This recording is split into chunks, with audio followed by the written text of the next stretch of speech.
Olá, meus amigos do YouTube. Há mais ou menos um mês eu fiz um balanço sobre os perigos do coronavírus para o Brasil. E eu disse na época que perigo nenhum, porque não havia nenhum caso no país sido diagnosticado ainda, e o vírus começava a se espalhar por outros países do mundo, mas ainda com uma velocidade de disseminação baixa. De repente tudo mudou. E eu falei no final do vídeo o seguinte, falei, olha, toca a sua vida normal, é o que eu estou fazendo com a minha. Saio pela rua, faço as coisas que eu sempre fiz. Agora, de repente, as coisas mudaram de aspecto, né? Porque, primeiro, o que aconteceu na China. Na China, os primeiros casos surgiram em dezembro. E rapidamente o vírus se disseminou e chegou a mais de 70 mil pessoas infectadas. E nas últimas semanas, ele começou o número de infectados começou a se estabilizar e depois passou a cair. Para vocês terem uma ideia, dias atrás, nós estávamos na China com 500 casos novos por dia. No começo da epidemia eram 2.000 novos por dia. Então dá a impressão de que lá as coisas se estabilizaram. Em compensação, o vírus chegou em outros lugares. Os mais importantes, a Coreia, que está ali, vizinha da China, com um número grande de casos. O Irã, número grande de casos. E o Irã tem uma importância fundamental, é considerado o segundo ponto mais importante para a disseminação mundial da epidemia, porque o Irã dá acesso a todo o Oriente Médio. E a possibilidade de chegar no Afeganistão, de chegar em países em guerra, como o Iêmen, como a Síria, e chegar no Paquistão. E aí a coisa pode ficar pior, porque o Paquistão e a Índia têm uma população absurda, não é? Mas vivem entre os dois países aí por 1 bilhão e 200 a 1 bilhão e 300 mil habitantes. Mas, do ponto de vista prático, quando chegou na Itália é que causou grande discussão nos meios de comunicação de massa. Primeiro, porque a Itália está ali no meio da comunidade europeia, que tem fronteiras abertas. Segundo, que a Itália é um país muito visitado por pessoas do mundo inteiro. E aí o potencial de disseminação da epidemia ficou maior. No Brasil, um mês atrás eu disse aqui não há nenhum caso, não há com que se preocupar. Agora nós temos 2 casos diagnosticados. E temos cerca de 250, neste momento, cerca de 250 casos suspeitos. A maioria, ou a quase totalidade desses casos será descartada na medida em que eles forem acompanhados e fizerem os exames específicos, não é? Mas é possível que ainda haja mais algum caso infectado no meio desses 250. Bom, qual é o problema disso tudo?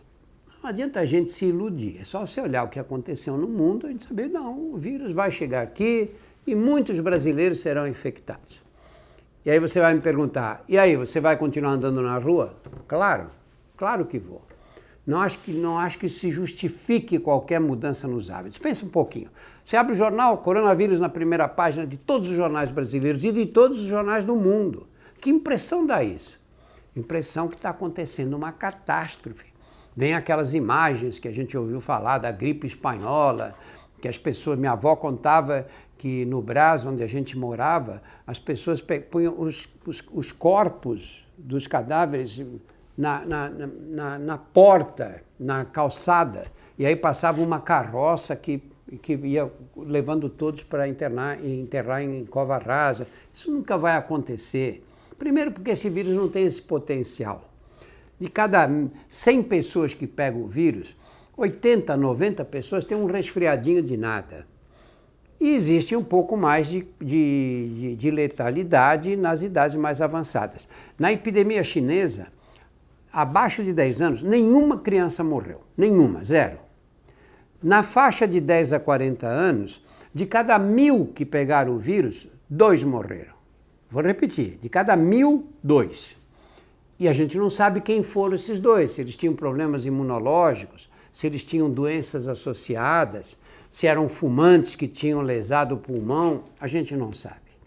A mortalidade vai aumentando depois com a idade. Chega aos 80 anos, a mortalidade pelo vírus é ao redor de 15%. Tudo bem, não é baixa, que cada 100 que pegam, 15 falecem, mas aos 80 anos tudo fica grave. Gripe aos 80 anos é grave. Dengue é grave. Chikungunya, tudo fica mais grave depois dessa idade. Além do que a mortalidade depois dos 80 anos aumenta sozinha, não precisa de vírus nenhum para ajudar, não é? Então essa é a realidade. Nós vamos ter um grande número de brasileiros infectados, possivelmente. Isso vai acontecer depois do que está ocorrendo na China hoje. Vai haver uma estabilização da epidemia, depois começa a diminuir e vai embora. Como muitas outras epidemias, nós vivemos esse mesmo tipo de situação. Vem a epidemia de gripe, muita gente pega a gripe e depois vai diminuindo e acaba, não é?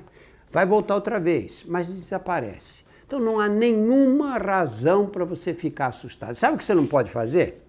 Você não pode acordar um dia, estou meio gripado, estou meio com sintomas de gripe, assim, meio nariz escorrendo, estou com tosse, tive febre, 38,5, vou para o pronto-socorro. Não faça isso, não faça isso. Por quê?